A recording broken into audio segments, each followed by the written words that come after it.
What's up guys, welcome back. My name is Charles, mXrevival, mXrevival.com. We are standing inside of the new mXrevival shop. This is episode 3 of the mobile moto shop build. If you guys want to get caught up on the other episodes, last episode right here, I installed this beautiful floor below me here. And today I want to show you guys how I laid all the tools out, all the wet blaster, dry blaster, air compressor, benches, the whole shebang. I want to show you all that stuff so that I can then show you how I decided where to put power in the walls, what else I'm putting power for the future, and finally we're going to go ahead and start peeling these walls off so I can rough in electrical boxes and then coat everything at the end with FRP, which is fiberglass reinforced plastic. It's that nice white shiny stuff you see in commercial kitchens. I think that will look really good in here, especially against the gray floor. It's just gonna pop when I put the LED lights in. So let's get going. Let's start peeling these walls off. All right guys, so let's check out the layout of this bad boy. I have a ton of tools, more tools than you can really put into a 8.5 by 20, which is a true 8-foot wide inside. So I wanted to give you an idea of how I laid everything out. I used this blue masking tape, and I think I was able to accommodate pretty much everything that I really need, all the essentials. So we'll get into this real quick. I will show you right now how I got this all figured out. So this is the fun part. You get to brainstorm a little bit. And one of the first things I know I need is an air compressor. I came up with a pretty good dead space there. That just happened. So I'm pumped. I'm going to be able to get an air compressor inside instead of out front on the tongue over there. This guy here will be a dry blaster up front. The dry blaster also has a little vacuum that needs to go on the side of it. So that's where the vacuum will go there on the left, where this piece of tape is here. Then I have a door swing to consider, which is 28 full inches. So the door swing will be able to go into this cavity here. It's exactly 28 inches. I'll have plenty of room for that. Then we got the big boy. This thing is super deep. This is the wet blast cabinet. It's massive. So it takes up a good chunk of real estate. As you can see, this will be the hallway here. Past this hallway, we have, first off, a 48-inch wide cabinet. So that's great for all my chemicals and special like zinc plating stuff.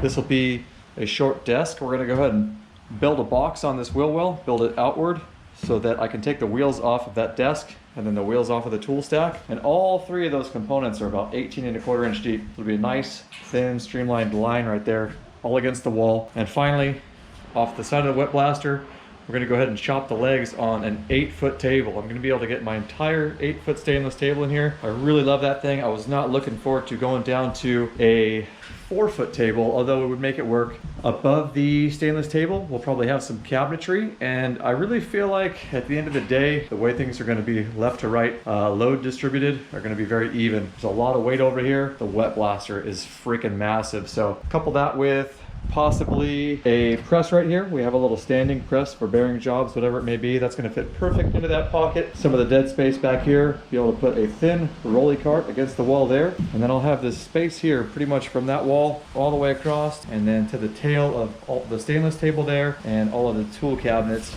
right there. I know the lighting's a little bit crazy in here. I will have all that room to work on bikes all the way through here till we get to about the wet blast point where it goes across and meets the tool stack. So all in all, I think this is gonna work out really well. I'm excited. This is the fun part. Now we need to get into the walls. So let's check out the power requirements for all those tools. All right, so the tool stack's gonna go here against the wall. It has a hole up in the top of it so I can charge batteries in the top area there. So we're gonna go ahead and cut in a receptacle. So we'll have power there for the tool stack. Come down here to where the little desk is gonna be. We'll have a receptacle there. So we have power for the computer or just general. Come along the wall here. We will have a receptacle for the dry blast cabinet. That receptacle will power up the vacuum as well. When you hit the switch on the dry blast, it fires up the vacuum for the dry blast. Then we're gonna have a little electrical panel right here, right when you walk in. It'll be straight ahead. We'll have 3 20-amp circuits, basically general, plug-in, whatever it may be. 1 2-pole breaker for the compressor, 1 2-pole breaker for an AC in the future, and then maybe a circuit for the lights. We may share that with one of the 20 amps. Not sure yet. This thing doesn't need that much power, but it's nice to have thing on split circuits. So moving along, above the stainless table, we'll have a general receptacle there. We'll have a general receptacle there. So when I'm in this area here in the middle working on bikes, if I need to plug something in, I can. And I think that about wraps it up. So really excited, looking forward to this whole deal. Floor came out beautiful. I'm starting to see it. I can imagine the white FRP all over the walls in here with the nice white trimmed out plugs, beautiful LED lights, just lighting the whole thing up. And whatever comes in the future, we'll have the power requirements needed for it. So I hope you guys are ready. I'm ready. Let's do this. All right, guys, the first step is to pull off all this little wood trim. This stuff is just hiding the seams between panels.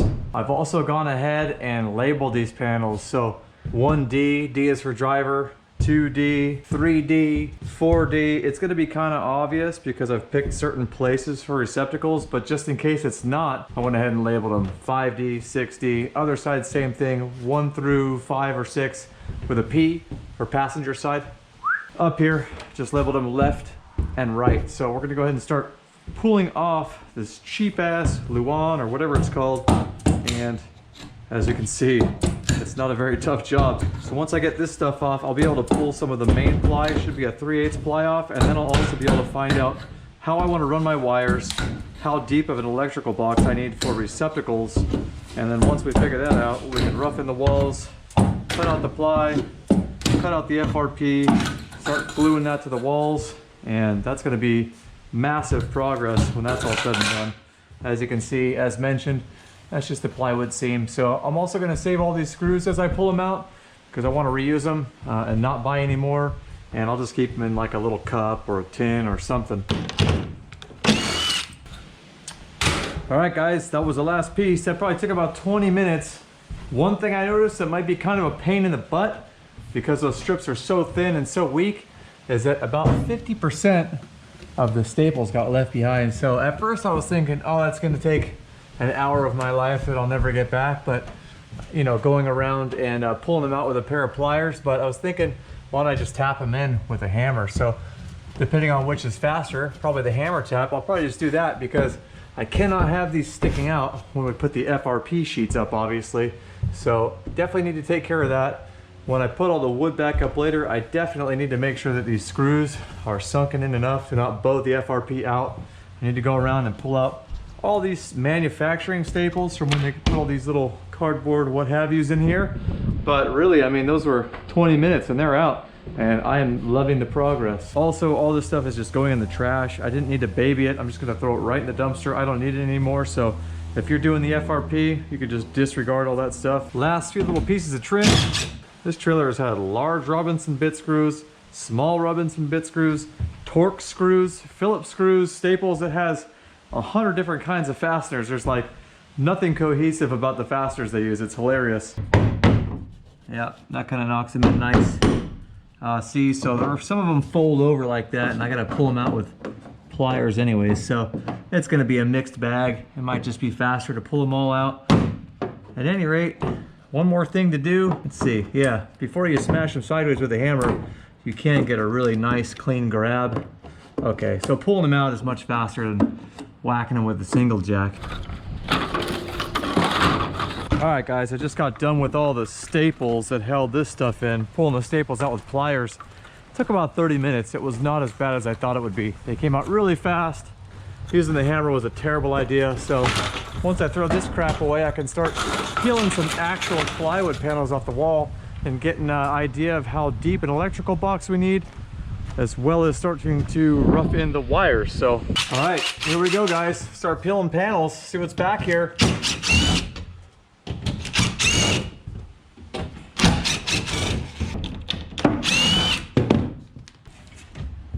Nice and light, 3/8 ply.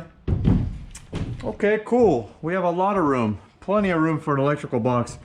I think it's gonna be a handy box, so if you guys ever go to Home Depot or whatever and you need a box that's only, you know, 1.5 inches deep or whatever this is, it's called a handy box. You can get them with brackets too. I might even be able to get a shallow cut-in box for this. It's a box that just kind of drops in a hole when you make it and the back wings fling out of it, so you don't even need to take the wall off.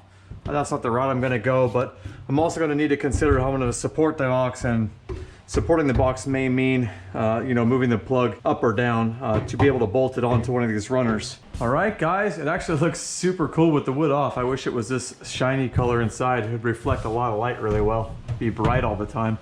But this is the outside skin. As you can see, these runners are very, very shallow. So, man, like an electrical plug isn't much more shallow than that as it is. So I need to kind of figure out what I'm gonna put in here. Not exactly sure yet. Usually in commercial, you know, the studs are quite a bit deeper. They're 3 3/4 or more. So this will be a fun little challenge, and I'll be able to probably just leave the bottom skins on with the top skins off for the wiring so that I can sort of just cut my hole. I'll be able to cut my hole here with our awesome little Dremel router that you guys saw in episode 2.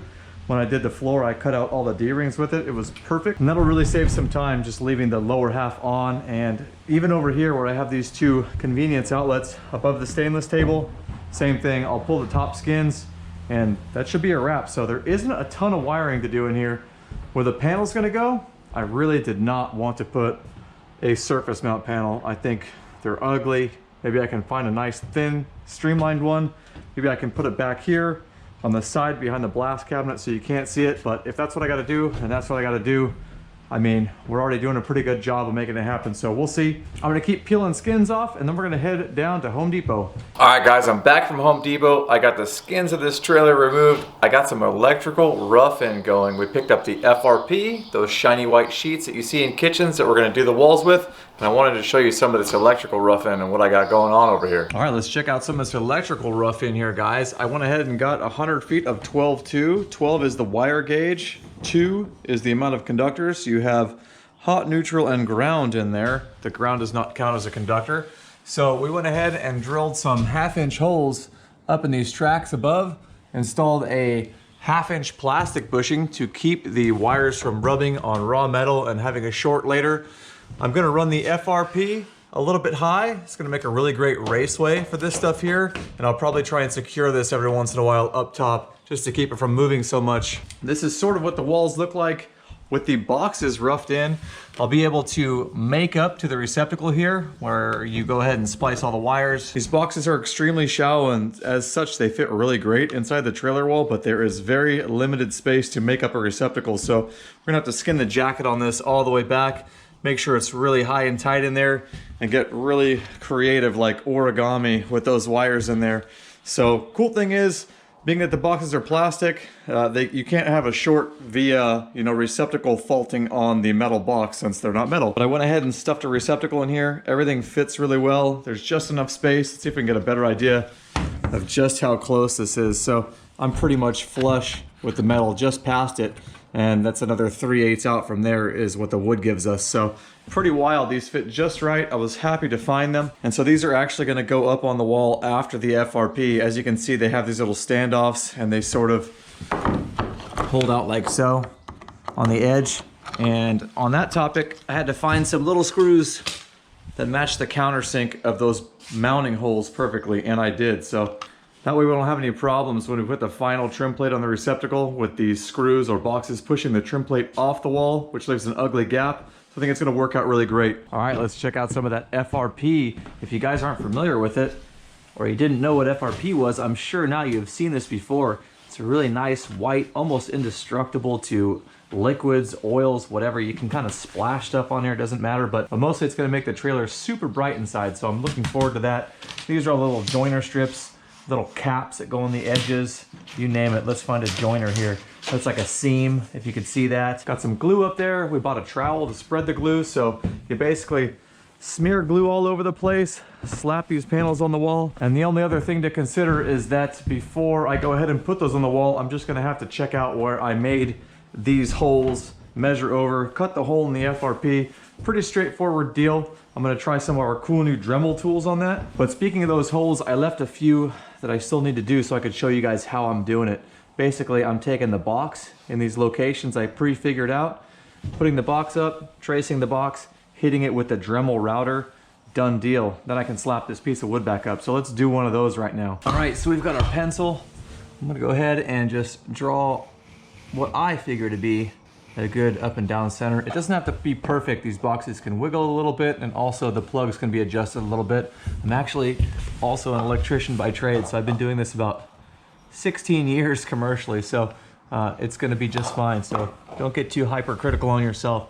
I'm gonna go ahead and assume that to be the middle, adjust the box best I can, and I'm just sort of eyeballing edge to edge here, the square. And you're gonna go ahead and mark it. Pretty simple. Mark that, and you're left with a pattern like that. So when I run the router through this, since I've marked the outside of the box, I'm gonna keep the router just on the inside of these lines, and that will give me a really tight fit, as well as a space where those little ears with the screw holes are gonna mount when I'm all done. Spectacles, gloves, Dremel router. This thing kicks ass, by the way, guys. Really pumped on this thing. You guys need to go pick one up. I got this thing on max RPM. I'm gonna go ahead and push it in.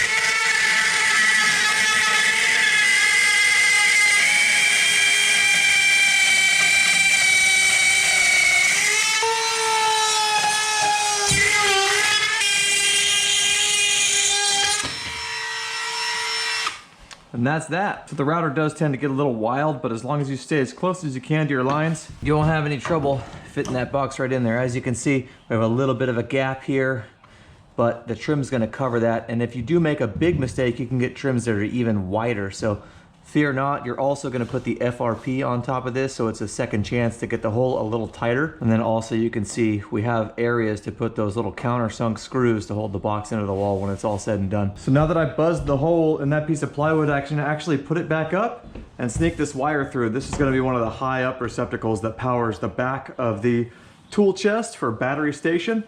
So I got a screw ready on the drill. Thankfully this plywood is really freaking light. It's only 3/8. Go ahead and just sit that up there on the edge and then grab that wire, stick that wire through like so. Make sure it's not getting pinched on one of the studs. Get over here, make sure we're in. And then I'm just using the same old screws and the same old screw holes. So, yep, we're pretty lined up. And that's it. I just gotta put all the screws back in, get the FRP cut, and we can start doing that pretty soon. So all this electrical is gonna run back to a little 100 amp panel. These are like $20. So you got the 2 hots in, and I'll have a 2-pole here for an AC pre-wire, a 2-pole here for the compressor that I hope to install here, for which I need to go ahead and cut in one more junction box, and then I'll have 2 20 amp circuits. So I'll do one 20 amp circuit this side, that'll be all the plugs over here. I'll do one 20 amp circuit this side, that'll be all the plugs over there. Down the road, wherever I end up, we'll be able to run a temp cord out of the bottom of this, probably into the floor of the trailer, and plug into whatever house, property, service we end up at. And in the very end, I know I made a comment earlier that I would love to have got a recess panel, but you guys see how thin the walls are. Just not gonna happen. So I'm gonna put this thing about 6 feet up. It's gonna sit on top of this piece of wood and the piece of FRP. So I think it'll be pretty clean here. I'll have a pretty short tail out for a chase, so I can do some AC wires down the road whenever we decide how that's gonna go down, if and or when. If not, at least we'll have access into this panel once it's all done. Gonna have the compressor pre-wire go out over here.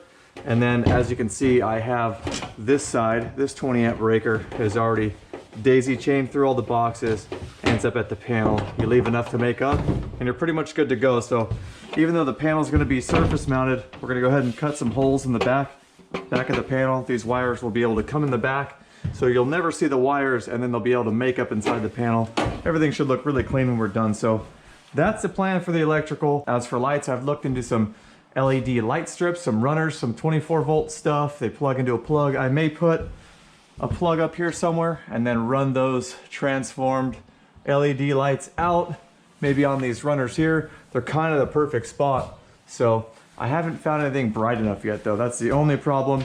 And I don't want to put old school, you know, rectangular shop lights in here. If I could avoid that, I will, although they are very nice and bright. So to be continued on the lighting. Guys, it's also worth mentioning on the size of wire gauge. As I mentioned earlier, this is 12.2, good for about 20 amps. That when I do the compressor circuit, this is not going to be sufficient. You need to step up to the wire that your compressor demands. It'll be on the nameplate. So in my case, it's probably going to be 30 to 35 amps. We can run a number 10 wire, a 10 gauge. So a 10-2, there probably won't be a neutral, so it'll just be 2 hots back to the panel. So very important on the wire gauge. If you guys feed a set of wires from a large breaker that are too small, you will melt the jacket off. If you get them hot enough, you end up with a fault, worst case, a fire. So when you guys are doing this stuff, you got to make sure that you follow the nameplate ratings on your equipment and get the right size wire back to your panel. Very, very important. All right, guys, we're down to the last piece. We got a pretty killer rough end going on over here. I got a chase for later for some number 10 wire for the air compressor that's going to go right here. This piece of Romex is just going to be like a pull string. Last panel. Man, I got both my circuits here that are gonna come into the back of the panel when it's all done. The AC chase, I'm gonna have to do it externally, surface mount, as well as power into the panel when it's right here. There's just not enough room in the walls. I can't come out of the side of the panel because it's on the exterior. I can't go out of the back of the panel and do a 90 because you can't get a wire to get through a 90 that's that tight. So unfortunately, we'll still make it look clean when the time comes. Maybe we'll run a pipe up and strap a pipe to all these runners, get to about where an AC might be. That's just so far down the road, I don't even know. But at least we got the compressor sort of in the wall. That's a big one, so that's really nice. Power in, we're just gonna come out of the bottom of the panel with a baloney cord, like a 50 amp number 6 wire baloney cord. Go right through the floor.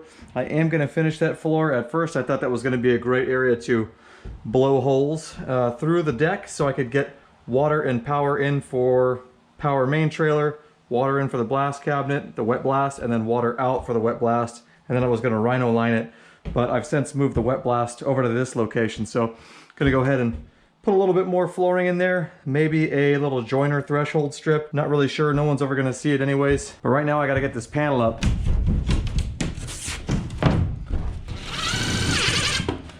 Oh, that's the only strip screw in the entire trailer from the factory so far. Not bad, guys, not bad. When I come up on a strip screw, I just move it. There you go. The FRP is gonna cover all those little holes anyways. Oh, another one. Damn, right at the very end. Yeah, guys, all the walls are back up. All the wiring's roughed in. This is really great. I need to clean the trailer out real quick, sweep it, vacuum it, then I can kind of get my head wrapped around the FRP. We're gonna be spreading glue on the walls with a 1/4 inch trowel, and I think that will be much better than putting the glue on the back of the panel and trying to hold this now heavy, glue-backed, flimsy piece of FRP and wobble it through here, get glue on everything. It just makes more sense to kind of trowel the glue on the walls, lay the sheet in, and I don't know if that's the professional way to do it, but it just seems so much cleaner to me. All right, guys, it's FRP time, and that means it's also Dremel Ultra Saw time.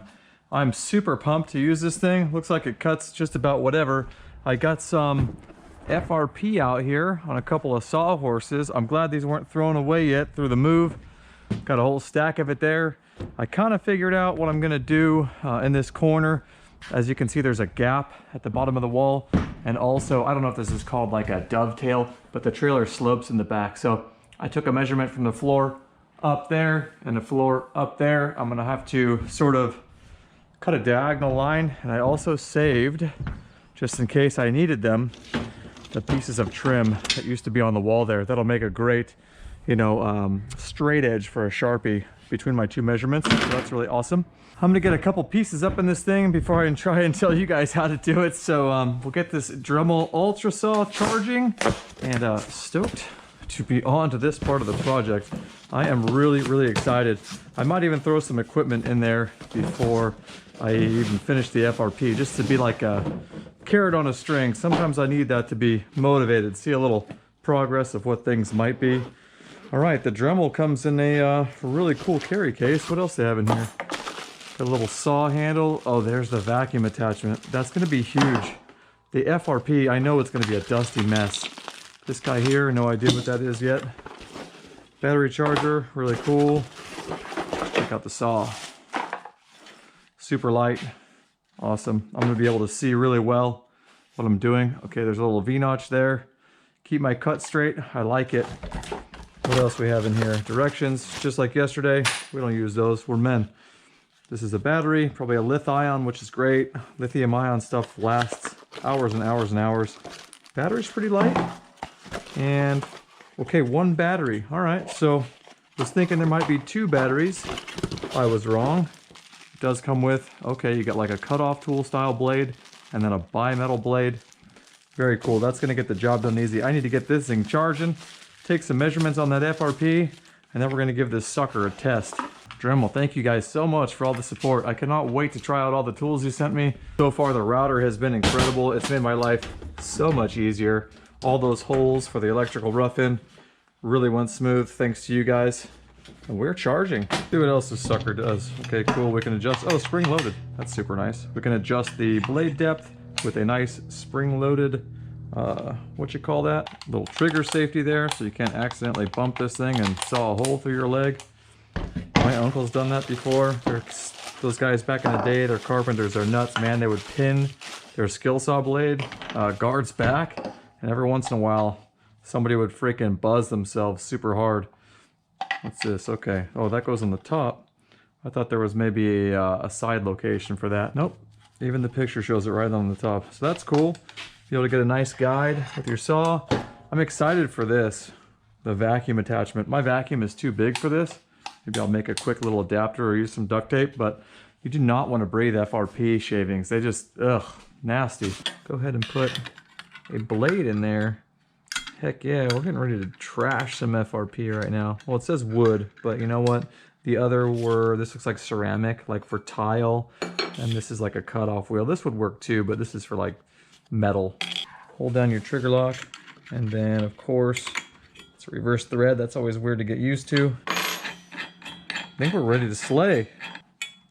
That'll do it. Alright guys, my first sheet is a little bit smaller than 48, the full width of this. I'm using a Sharpie and actually a piece of the door trim, the man door trim from the trailer, to make these markings. If you're wondering why I'd use a Sharpie on this, don't worry. A little bit of brake clean takes it right off, like it never exists. It turns it into like a dry erase almost. So I'll be able to wipe this stuff down with brake clean whenever I want. And we are just about ready for our first cut. Ah, a little battery readout, that's very nice.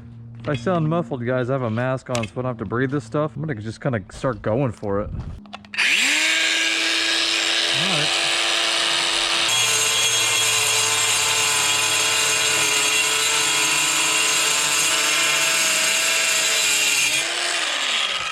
Alright, so the FRP is gnarly dusty. I don't have a vacuum that will hook up to this. My vacuum is too large.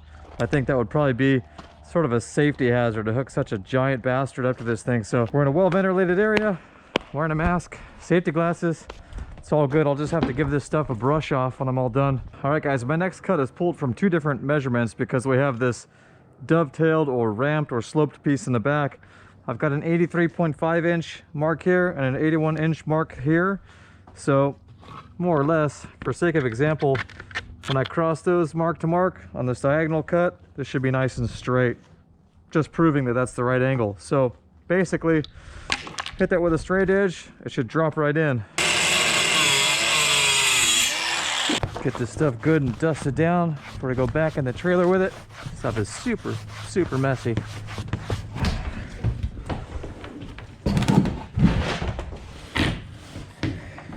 Hey, I think that's gonna work. I think that's gonna be okay. All right guys, so I'm trying to get a read on the trim also because I'm gonna have a trim on this edge, which is going to be the left side. This will be the top. I'm gonna have a joiner or a seam, one of these guys between panels there. And if I'm gonna go ahead and snip this stuff, I wanna be aware of the fact that I'm also gonna have another strip of this end cap right here. That takes about, I don't know, ½ inch away.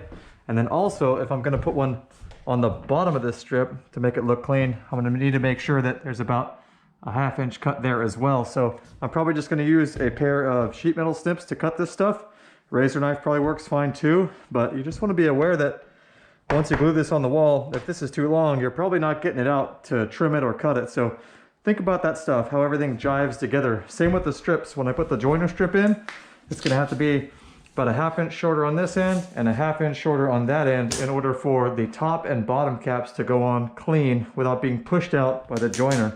All right guys, I'm just trying to get any dust off of this plywood wall that may interfere with the glue doing its job to hold the panel up. There's just generally a lot of dust in here anyway. You can probably see it flying out of the trailer.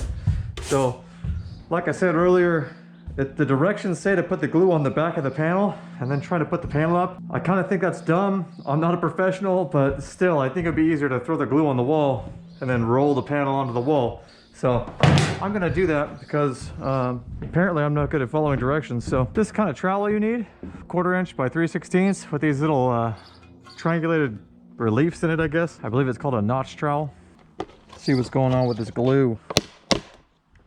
Oh yeah, that's glue all right. Directions say I have about 45 minutes before this stuff dries up and you can't work with it, but 45 minutes is a lot of freaking time. I'm just gonna go for it. And this is gonna look so, so nice. Just double checking my piece here. Yep, goes all the way up. Oh man, the glue. Oh, this is gonna be a mess if I don't do this right.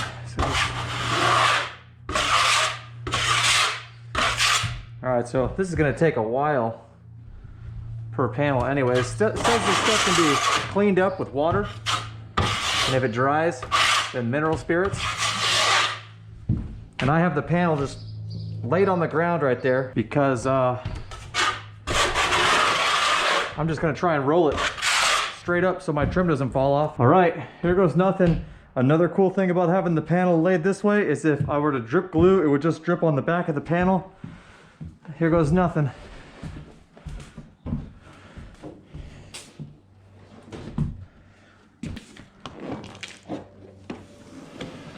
Oh boy. Oh boy. It's happening. I think you're supposed to use a roller on this. Again, I'm not good at following directions. And I'm being cheap. What? We got a panel up. Oh, so sick. You can see I left this a little tall to kind of hide some of the wires a little better. I can just barely pull it to get it a little more straight. Just barely. Give her some rubs. And then I gotta put that joiner piece in. All right, okay. Kind of weaseling it in there. Man, I'm getting excited now because this is the part I've been waiting for. This is the part that says stuff can sort of start going in the trailer. Oh man, can't believe it's actually happening. Imagine that, you do stuff and it happens. That piece wasn't terribly complicated. It looks freaking amazing. These are gonna get a little more complicated because of all the plugs. So pull from the floor, measure them out, see where they're at. And then the cool thing is the plywood on the wall is full 8-foot sheets. So I know it's gonna be 4-foot wide FRP, 4-foot wide FRP, and so on. So I'll be able to tell exactly where I'm gonna end up. And at the end here, I won't have to do any special cutting on this spot, most likely, because it's an 8-foot sheet and an 8-foot sheet that I have to go. So 4-foot wide sheets. I just need to cut the match, you know, bottom to top. So when we're done, we can put a little joiner cap or a little end cap across the top. After that, we can go ahead and start putting the electrical boxes in, making up the plugs, putting the trim on. Man, this is gonna be so cool.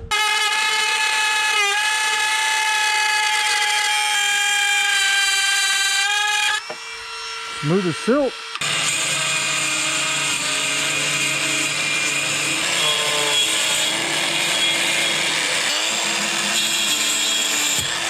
Guys, what do we have here? This is so awesome.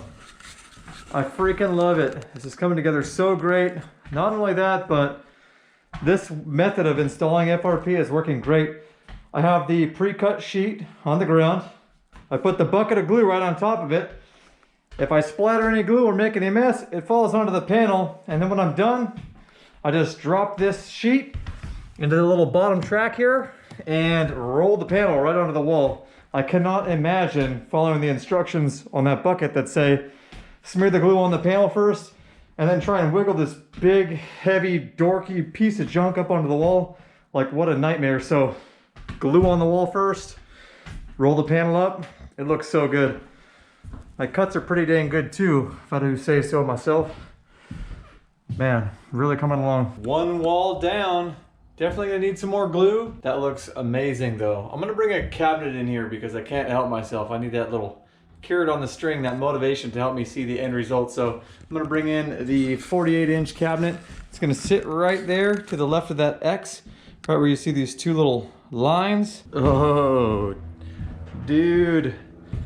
First piece of furniture. So badass. All gloss black against that white wall. Gray floor. I really love seeing that. That totally keeps me motivated. So from here we'll have the little black husky desk with the butcher block top. As mentioned before, a little plug for the computer, maybe a battery charging station for my cameras. That'll be the next slot right there. And then this one will be the tall husky tool stack. And they're all the exact same width, or depth rather. They're 18 inches, 18 1/4 inches deep. so they'll all be in a perfect flush row with one another. And I'll go ahead and build a little box platform up across that wheel well and down where the tape stops. So everything just is super clean, floor to the top, all the way up. Guys, this is the end of day 4. The FRP is halfway done. It looks so good. We even trimmed out a few plugs just to see how they would look. There's one right there. There's one right there. I'm so tired, but we got to keep going. I ran out of glue at this point, so if you're doing this to an 8.5 by 20, 8 foot inside, 20 foot inside, you need at least 2 of those big glue jugs. All right, guys, you're not gonna believe this. All I have left to do is this little sheet of FRP on the door, and I freaking ran out. I got so close. Let's check this out. This is so amazing. Got that FRP on the walls all the way around. Nice bright white against that beautiful gray floor, just like we thought. So awesome. I just have a little bit of wiring left to finish. Then I need to mount the panel back here where you see the wires hanging out of the wall. Once that's up, pretty much going to be a wrap aside from a few pieces of trim in here. So I'm going to go ahead and take care of that real quick. So we're going to go ahead and hop back into first person shooter mode with the GoPro. We're going to do a little bit of electrical next. Before I get into the electrical, guys, I have to give a huge shout out to Dremel. This sucker right here, this Ultra Saw and their router tool, completely built the entire trailer. I really didn't use anything else but a drill to get some of the strips off the walls. This thing saved my ass, and like I said, it did work. Look at all that FRP dust all over this thing. Dremel, thank you guys, you're amazing. All right guys, I wanted to update you on the wiring a little bit. As you already know, I had extremely thin boxes. I could only get away with a 1-inch box. In fact, I didn't even know they made a 1-inch box. One of the problems with this though is that it requires you to go in and out with both your neutral and your hot wires on this plug. Normally you wouldn't do that, and the reason is, it's like Christmas lights. If you have a failure here, it will kill everything all the way downstream of it. And since these are daisy chaining all the way back to the panel, because I didn't have enough spaces in the panel to bring in a wire per plug, and I had to do it this way. Normally, you would pigtail everything. You would tie all the white wires together with one out to the plug, all the black wires together with one out to the plug, all the ground wires together with one out to the plug. That way, if there's a failure with the plug, the power continues. It doesn't get shut off down the line. So this isn't the right way to do it, but it is the right way to get all this stuff recessed in the wall. It's extremely tight. And I think I'm going to be able to get away with this one wire nut in there for the ground, because I do need to continue that somehow.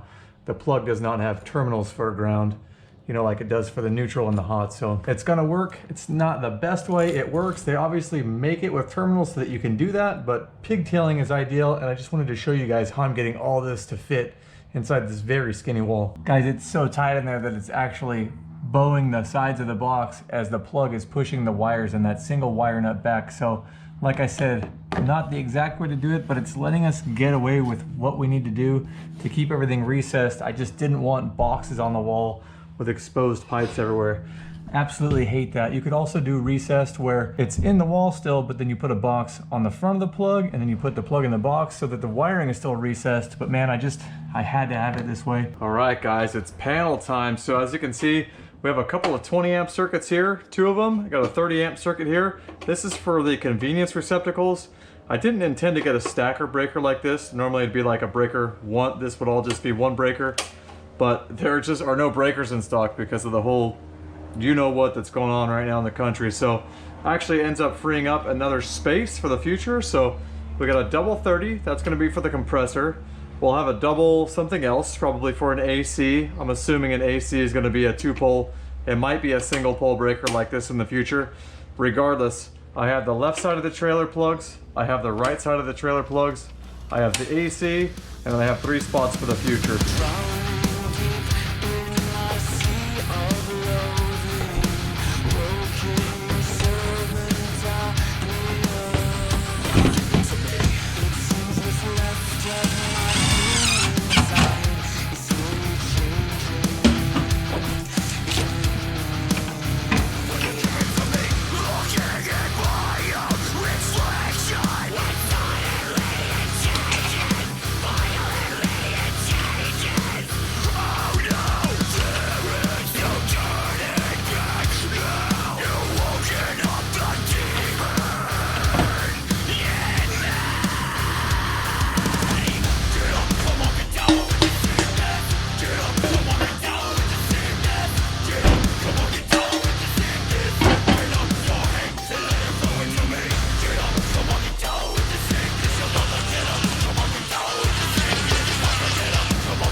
That's a wrap, guys. That is the last plug in the whole trailer. All right, guys, that is it. All the electrical is done. All the flooring is in. Episode 3 wraps up the walls.